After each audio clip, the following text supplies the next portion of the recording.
Hey everybody, Thomas Joseph here from Kitchen Conundrums, and today I'm going to show you something special. It's more of a DIY than a kitchen conundrum, but I think you're really going to like it because it's so popular these days, and that is cold brew coffee. You can make it at home, and you only need coffee, water, and a coffee filter, and maybe a strainer. I'm going to use a scale here. Take your container like this, and I'm just going to zero out my vessel, and what that means is that it's negating the weight of the vessel itself so that I can measure my coffee, which is the most important ingredient in making cold brew coffee. Now, when you're shopping coffee, make sure that you look for a lighter roast, preferably an African roast. I'm using an Ethiopian origin bean. You don't want something that's too darkly roasted, otherwise you're gonna end up with a bitter cold brew. So I'm gonna measure out a half a pound of coffee into the base of my container here. What you need is a coarse ground coffee, similar to what you would use for a French press. So I need 8 ounces of coffee to start, and to that I'm going to add 6 cups of cold water. And we're gonna let this sit for about 5 minutes, and what that does is it allows the coffee grounds to absorb all of the water. We're only doing half of the batch right now because doing this in 2 stages really helps to get that steeping process together. So I'm gonna let this mixture sit for about 5 minutes room temperature, and then I'll be ready to add the rest of the water. Now I'm going to add the rest of the coffee, that last half pound, and the remaining 3 cups of water. So for a pound of coffee, I'm using 9 cups of water, and that will yield you, in the end, about 1.5 to 2 quarts of cold brew coffee.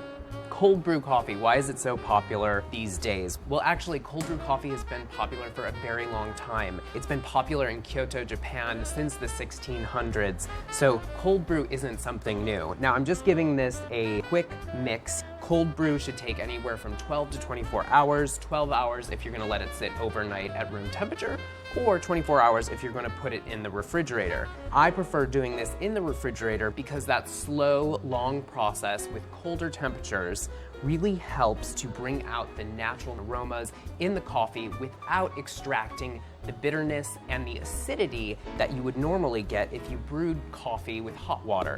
So I'm going to cover this up, let it sit, and then it's time to strain.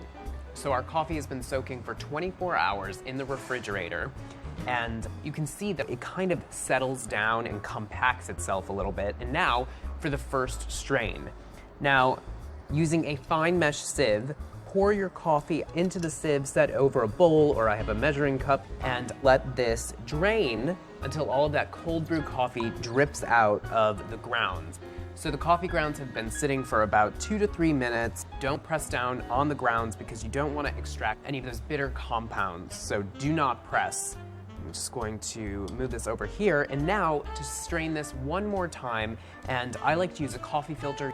One little trick here, if you're straining something and you need to get out the fine sediment and you don't want any of the liquid to actually absorb into whatever you're straining it through, is to use a little bit of water and pre-wet your cheesecloth, your paper towel, or in this case, your coffee filter, and none of your delicious cold brew will absorb into your filter. It'll go straight through and it will yield you just a little bit more cold brew coffee. So just going to line a sieve here, and now I'm going to strain one more time, and this gets out all of the fine sediment so that you have a cold brew concentrate that's free of any fine particles.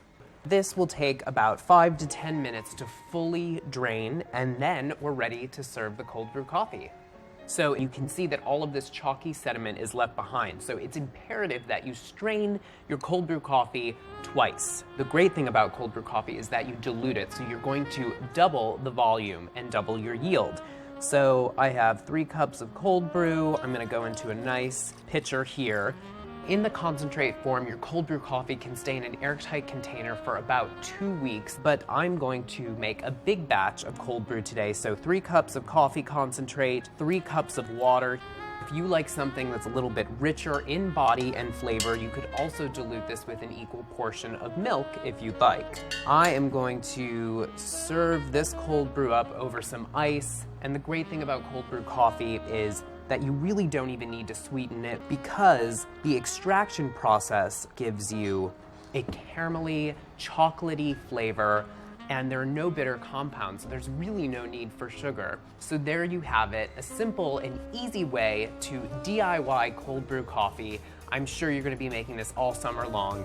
Enjoy.